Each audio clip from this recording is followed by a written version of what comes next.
Now, we know now that the crime that they say is at the root of terrorism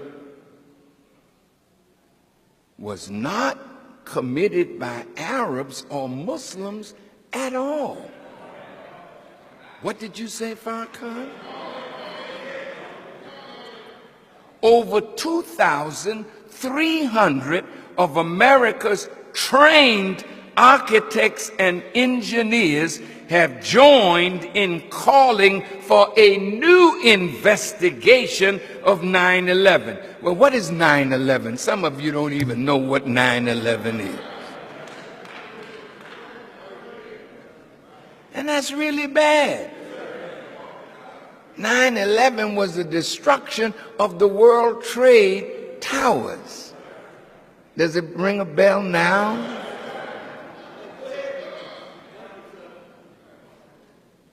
They say that the World Trade Center buildings were brought down by carefully placed explosives, not by planes. They say that all three buildings had to have been wired with explosive charges long before September the 11th. And this is something that took tremendous sophistication to do, and that sophistication was not with Osama bin Laden or his followers. Listen.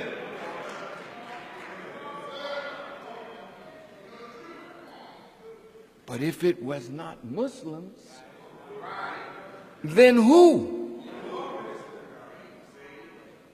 Thanks to the exemplary work of scholars like Victor Thorne and Christopher Boland, it is now becoming apparent that there were many Israelis and Zionist Jews in key roles in the 9/11 attacks.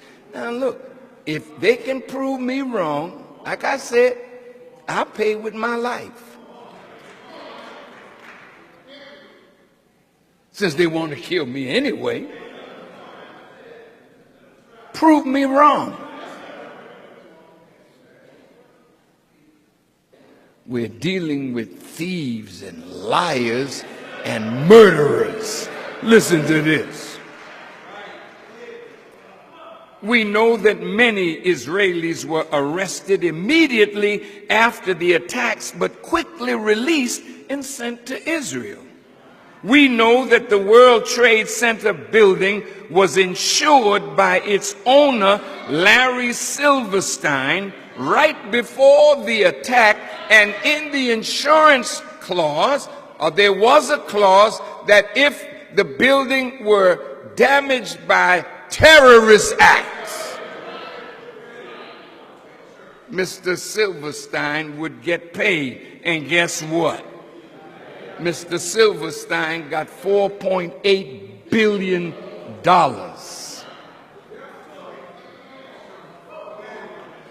We know that an Israeli film crew dressed as Arabs were filming the Twin Towers before the first plane went in. In other words, these Israelis had foreknowledge of the attacks. Now look, you say, but planes went in to these towers. Yes, they did. But do you know what kind of technology you have to have as a pilot to fly a plane and drop down to an altitude and turn at an angle at 400 or 500 miles an hour into a building?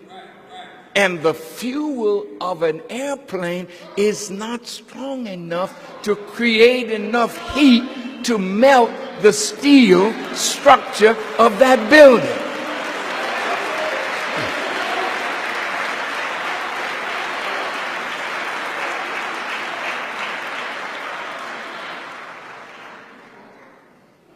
We know that many Jews received a text message not to come to work on September 11th. Who sent that message? that kept them from showing up. Within minutes of the attacks, Ehud Barak, the founder and master of the Israeli military's covert operation force, was in a London studio of the BBC blaming Osama bin Laden and calling for a war on terror.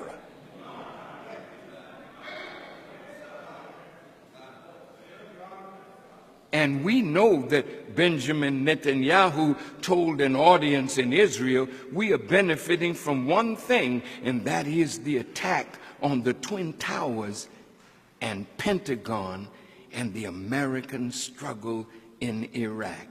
He added that these catastrophes and wars would swing the American public opinion in the favor of Israel. Why won't America investigate what these scholars and scientists have uncovered about 9/11 and who was really behind it? It now appears that 9/11 was a false flag operation, which is an attack by one country but made to appear like the attack came from another in order to start a war between them. Is this what friendship is?